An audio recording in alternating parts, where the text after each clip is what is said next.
오늘은 말씀에 들어가기 전에 동영상부터 좀 보겠습니다. 한 5분 동안 보시고 말씀 들어가겠습니다.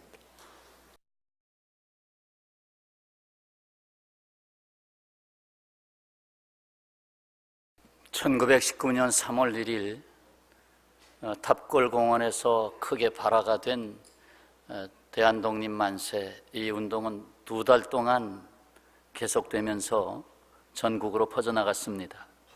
잘 아시는 대로 식민 지배를 당했고, 이에 정권이 뺏기고 경제적 수탈을 당하고, 그리고 언어와 신앙의 억압 등 이 모든 것에 대하여 평화적으로 항거했던 독립운동이었습니다.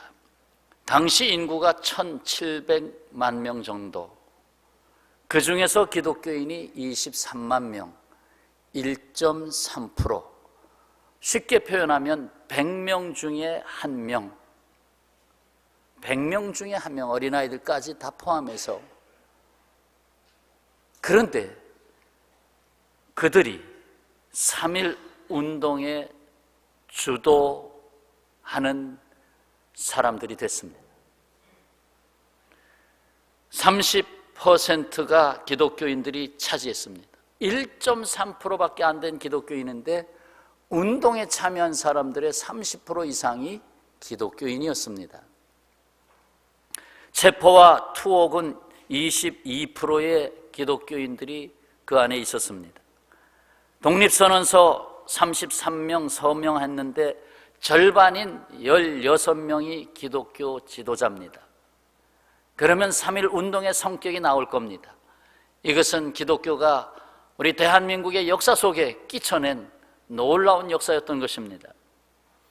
100명에 1명, 그 기독교인들이 자신의 삶을 불태우며 빛과 소금의 역할을 다하여 오늘의 이 나라를 이루는 걸음이 됐습니다. 그러나 100년이 지난 오늘, 과연 기독교는 여전히 빛과 소금인가? 다시 묻게 됩니다. 과연 기독교는 이 세상에서 얼마만큼 신뢰도를 얻고 있는가? 2015년 통계청 발표에 의하면 5천만 남한 인구 중에서 개신교가 19.7%, 967만 명, 물론 통계적으로 완전하다 할 수는 없습니다만 20%가 기독교인, 100명 중에 20명이 기독교인이었습니다. 국회의원이나 고위 공직자 중에서는 개신교 곧 기독교인이 무려 50%가 넘었습니다.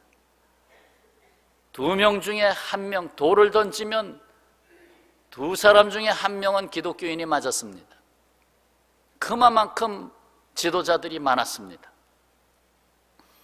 그러나 안타깝게도 기독교의 신뢰도는 바닥을 쳤습니다. 그 중에 가장 큰 이유는 신앙인으로서의 도덕성이 일반인들이 보기에도 수준 이하였기 때문입니다.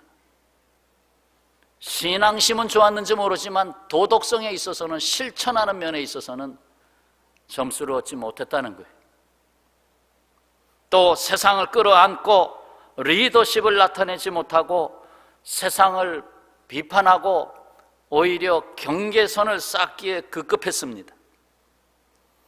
더욱이 형제의식이 누구보다도 뛰어나야 할 기독교회가 희생과 화해와 사랑을 해도 부족할 것을 오히려 반목과 분열을 일삼았습니다. 그러니 기독교의 영향력도 그만큼 땅에 떨어지게 됐습니다. 예수께서 오늘 말씀하십니다. 내가 곧 길이요 진리요 생명이니 나로 맘지 않고는 아버지께로 올 자가 없느니라. 이 말씀은 굉장히 소중한 말씀입니다. 여기서 3가지, 길, 진리, 생명, 이것은 나는 누구인가 라고 하는 정체성을 말해주는, 다른 말로 인간의 가장 중요한 가치관을 말해주는 요소입니다. 오늘 여기에 접목해서 말씀을 들을 겁니다. 곧 나는 지금 가야 할 길을 가고 있는가? 나의 인생길은 지금 가야 할 길을 가고 있는가? 나는 지금 거짓이 아닌 진리를 알고 있는가? 아니면 거짓을 진리로 알고 있는가? 나는 지금 누구로부터 받은 생명을 누구를 위하여 사용하고 있는가 하는 물음을 다시 던지게 됩니다. 오늘 말씀에서 보면 이스라엘 백성이 애굽이라고 하는 고통과 압박, 죽음의 자리에서 해방되어서 하나님의 놀라운 이적의 역사 속에 홍해가 곧 바다가 갈라지면서 애굽에서 건너 가나안 땅으로 가는 발걸음이 시작됐습니다. 그들이 광야에 들어가서 사흘 길밖에 걷지 못했는데 벌써 그들은 목말라 했고 물을 찾기에 급급했고 결국 물을 찾았으나 마실 수가 없었습니다. 물이 있었으나 마실 수가 없었습니다. 조금 더 생각해 보면 복음이라고 하는 물은 있었으나 마실 수가 없었습니다. 그것을 마실 때 써! 왜 이렇게 써? 여기에 독이 있는 거 아니야? 왜 이렇게 써? 마실 수가 없어서 그곳 이름을 마라라 지었습니다. 그리고 백성들은 모세를 원망했습니다. 아니 우리를 끌어내서 기껏 마시게 한다는 물이 쓴 물을 마시게 하느냐? 홍해의 기적을 체험한 지도 불과 3일, 가나안 땅을 향하여 가고 있다고 하는 방향의식, 길에 대한 의식도 상실한 채 원망과 방황이 시작됐습니다.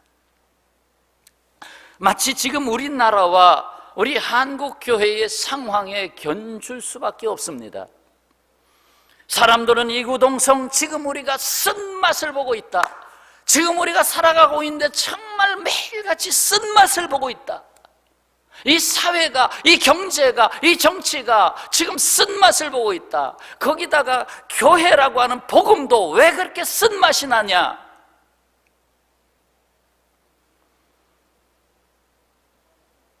사람들은 교회를 향해서도 원망하는 소리를 퍼붓고 있습니다. 어떻게 합니까? 모세가 하나님 앞에 나아가 엎드려 부르짖습니다. 모세는 이 문제를 해결하실 분이 오직 하나님뿐이라고 하는 것을 알고 있었기 때문입니다. 하나님 앞에 나아가 하나님 앞에 코람되어 하나님 앞에 나아가는 그것이 있었기 때문에 광야를 갈 수가 있었어요. 오늘날 교회가 이 세상, 이 사회, 이 정부를 힘껏 이끌지 못하는 것은 하나님께 온전히 나아가지 못하기 때문입니다. 모세의 부르짖는 기도를 들으셨습니다. 한 나무를 지시하셨습니다. 한 나무. 여러 가지 번역서를 볼 때 두 가지가 나와요. 하나는 한 나무를 a tree, 또 어디서는 wood. tree는 살아있는 나무로 보면 되겠고 우드는 나무 막대기로 보면 되겠습니다. 그런데 권위 있는 번역서들을 보면 살아있는 나무로 더 기울어져 있습니다. 그 광야에서 간신히 자라나고 있는 나무를 그걸 꺾어가지고 그 생명을 꺾어가지고 그 쓴 물에 던져라. 그 쓴물이 나는 그 샘에다가 던져라. 그래서 쓴물이 단물이 됐어요. 그래서 표준 새번역이라고 하는 성경을 보면 한 나무 가지를 꺾어 물에 던졌더니 그렇게 표현하고 있어요. 여기에서 여러분 영성이 있으면 깨달음이 올 겁니다. 그 한 나무가 뭘까?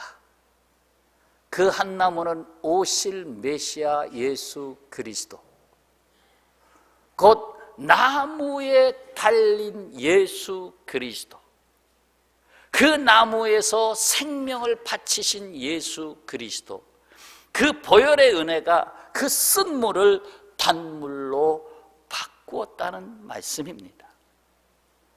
결국 기도할 때에 하나님이 지시하시기를 예수 그리스도를 보라, 십자가에 달리신 예수 그리스도를 보라 라고 하는 답을 주신 것입니다. 그리고 그들은 단물을 마셨어요. 그리고 그 자리에서 하나님은 법도를 선포하셨어요. 그 법도의 골자가 이거 아닙니까? 이제는 귀를 기울여 말씀을 들어라. 여호와 내가 보기에 의의를 행하라. 그러면 애굽 사람에게 내린 모든 질병 가운데 하나도 너희에게 내리지 아니하리라. 나는 너희를 치료하는 여호와 하나님이라. 여러분, 이 말씀 눈으로 확인해야 되겠고 입에 담아야 되겠어요. 그리고 아멘 먹어야 되겠어요. 그래서 오늘 출애굽기 15장 25절 26절의 말씀을 또박또박 같이 읽겠습니다. 25절의 말씀. 모세가 여호와께 부르짖었더니 여호와께서 그에게 한 나무를 가리키시니 그가 물에 던지니 물이 달게 되었더라. 거기서 여호와께서 그들을 위하여 법도와 율례를 정하시고 그들을 시험하실세 이르시되 너희가 너희 하나님 나 여호와의 말을 들어 순종하고 내가 보기에 의를 행하며 내 계명에 귀를 기울이며 내 모든 규례를 지키면 내가 애굽 사람에게 내린 모든 질병 중 하나도 너희에게 내리지 아니하리니 나는 너희를 치료하는 여호와임이라. 아멘. 지금 우리나라와 한국교회는 치료되어야 됩니다. 그것도 중환자실에 있을 만큼 어렵습니다. 우리나라건 한국교회건 중환자실에서 지금 아주 산소 공급을 아주 그것만 산소 공급기만 빼면 죽을 지경입니다. 더욱이 한국교회와 지도자는 자신을 먼저 돌아보며 코람되어 하나님 앞에 다시 서야 합니다. 모세가 하나님 앞에 나갔던 것처럼 오직 그것이 길이기 때문에 3.1절 100주년을 앞두고 지난해 가을에 총회에서 우리 교단 총회에서 선언문을 발표했습니다. 3.1절 100주년을 앞에 두고 미리 선언문을 발표했는데 그 선언문 중에 3가지 단락이 나오는데 그 단락의 첫 문장은 그걸 대표하는 명제입니다. 그 첫 문장만 소개를 하겠습니다. 하나, 우리는 전 세계 강대국과 약소국이 더불어 사는 평화의 세상을 소망한다. 둘, 우리는 세계 모든 인류가 자유를 누리며 평등한 관계에서 화평하게 사는 세상을 위하여 다름질할 것이다. 셋, 코람데오, 곧 하나님 앞에서 우리는 평화를 회방하는 자기중심적 존재 방식과 탐욕적 생활 방식을 회개한다. 그리고 마무리하면서 마지막 몇 줄을 이렇게 선언합니다. 우리 하나님의 자녀는 생명을 경시하는 반생명적 문화에 맞서서 피조물을 돌보고 다스리는 청지기로 부름을 받았기에 우리는 예수 그리스도의 생명으로 충만한 하나님의 나라를 위하여 달려갈 것이다. 아멘. 성도 여러분, 다시금 예수께서 하신 말씀에 귀를 기울이시다. 내가 곧 길이요 진리요 생명이니 나로 맘지 않고는 아버지께로 올 자가 없느니라. 지금 바깥에 전광판에 흐르고 있는 말씀입니다. 어디에 있어요? 요한복음 14장 6절 말씀이 아닙니까? 이 말씀에서 우리는 오늘 이 3.1절을 앞둔 이 자리에서 3가지의 삶을 주님이 우리에게 요청하고 있습니다. 이 3가지 삶의 정체성을 놓치지 말고 삽시다. 그리스도는 기름 부음을 받은 자라는 뜻입니다. 그리스도는 본래 헬라어로는 크리스토스, 본래 그 발음을 그대로 부른 말입니다. 그것을 구약의 히브리어로 바꾸면 메시아, 그걸 번역하면 기름 부음을 받은 자, 곧 예수는 구원이라는 이름의 뜻이요, 그리스도는 직함으로써 기름 부음을 받은 자, 곧 예수, 기름 부음을 받은 자라는 말입니다. 기름 부음을 받는 세 가지 직분을 성경은 가르쳐 줍니다. 하나는 왕을 세울 때 대제사장이 성스러운 기름을 머리에 발라서 구별하여 왕으로 세웁니다. 그 다음에 예언자를 세울 때 기름을 부으는데 그거는 특히나 성령의 기름을 부었다고 표현할 수 있겠습니다. 그리고 제사장을 세울 때 역시 앞선 제사장이 그 머리 위에 손을 얹고 기름을 부어서 구별하여 제사장을 세웁니다. 예수님은 이 세 가지 직분을 다 갖고 계신 분입니다. 왕이시요, 예언자이시요, 제사장이십니다. 그것이 그리스도입니다. 그리고 우리에게 그 이름으로 불려지게 했습니다. 너희는 그리스도인이라. 그리스도인, 기름 부음을 받은 사람들, 그게 성도입니다. 그러면 우리는 어떻게 살아야 되겠습니까? 첫째, 우리는 섬기는 왕으로 살아야 합니다. 왕으로 살아야 됩니다. 왕이에요. 따라서 하세요. 나는 왕이다. 그런데 앞에 붙은 말이 있어요. 섬기는. 예수께서 내가 길이다 하는 말씀과 연결됩니다. 이는 이기적으로 살아가는 자기중심적 사람의 길로 가는 그 길이 아니라 다른 사람을 생각할 줄 알고 이 세상의 사회를 생각할 줄 아는, 그래서 타자 중심적으로 살아갈 수 있는 길, 그 길을 말합니다. 내가 길이다.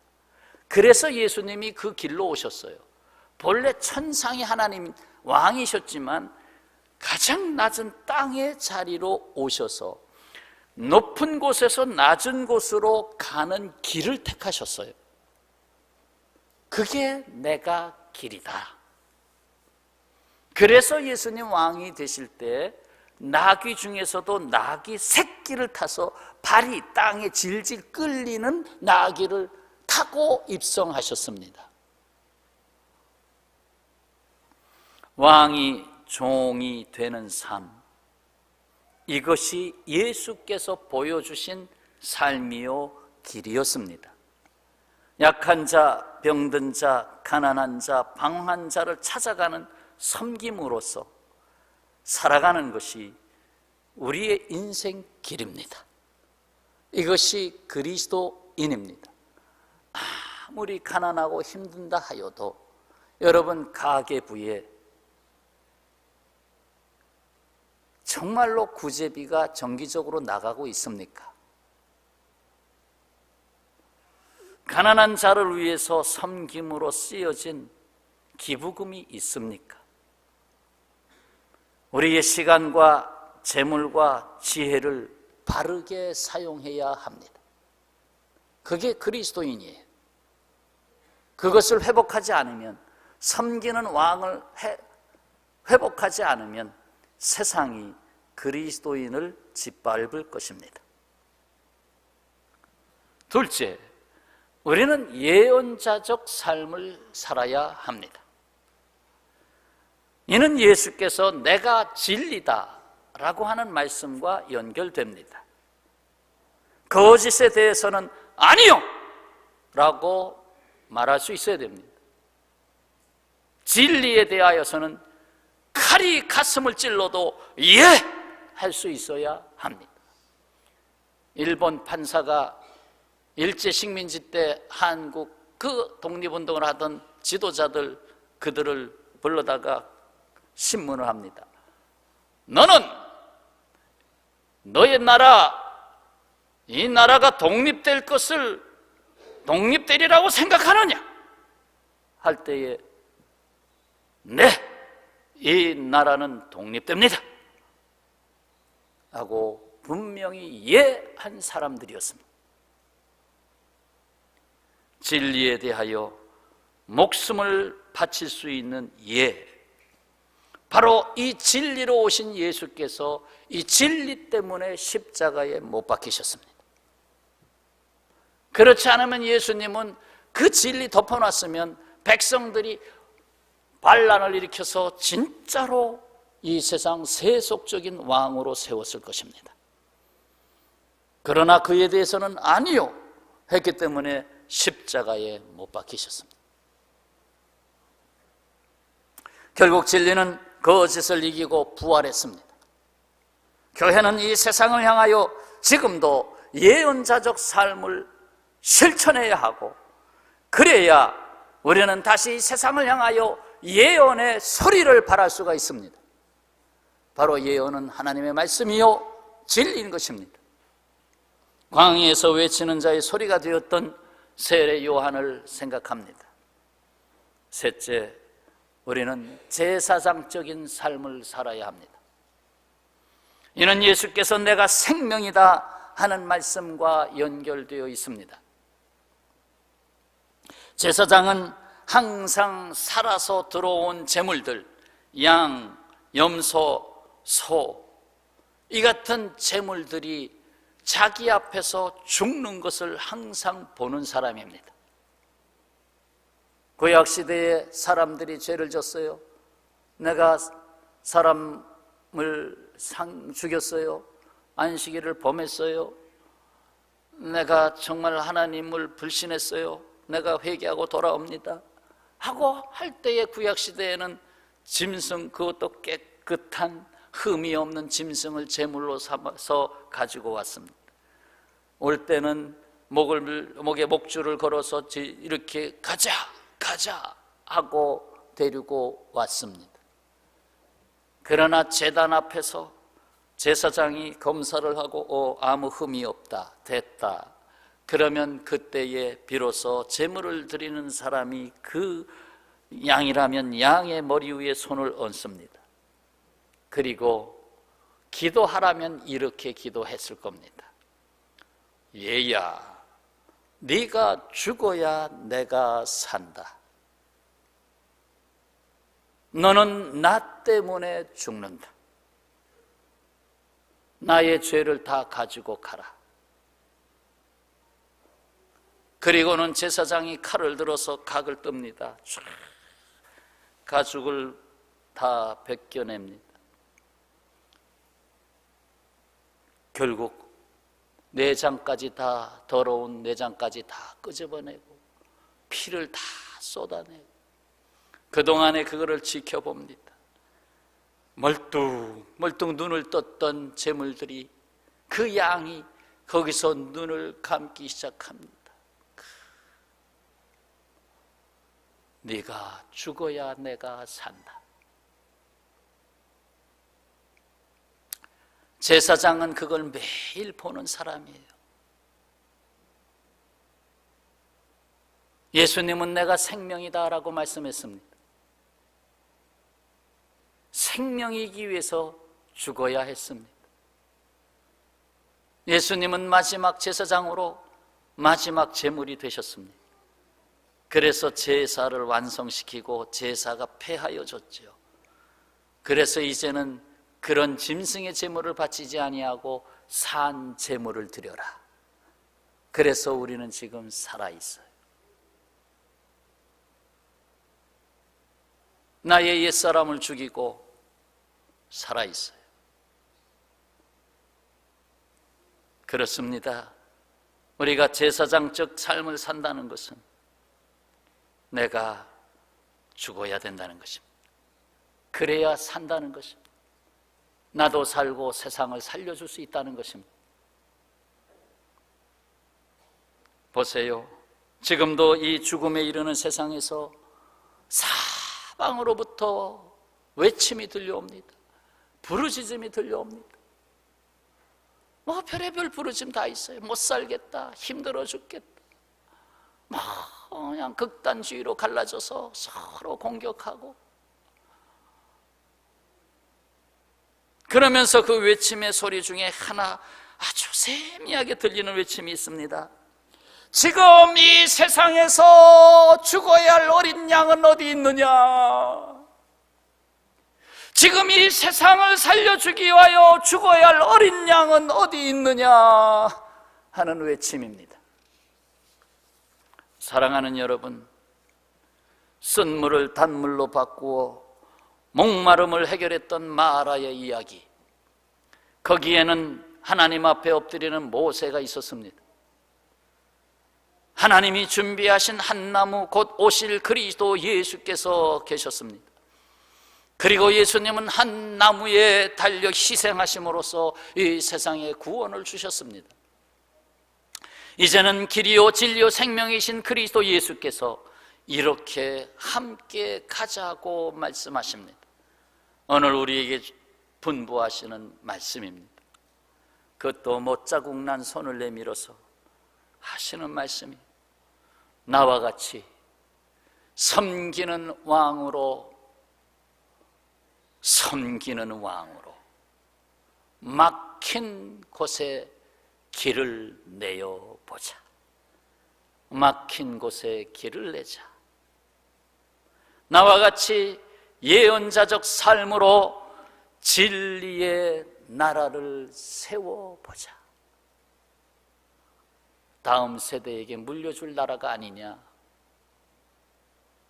나와 같이 제사장적인 삶으로 희생함으로 생명을 증거하자. 평화의 가족 여러분, 100년 전 그때처럼 100명 중에 1명, 그렇지만 99명보다 큰 영향력이 되었던 한 사람 그리스도인, 99명보다 더 큰 영향력을 가졌던 한 사람 그리스도인, 이제 저와 여러분이 그 한 사람 되기를 기도하며 그 한 사람 되기를 축원합니다. 기도하겠습니다.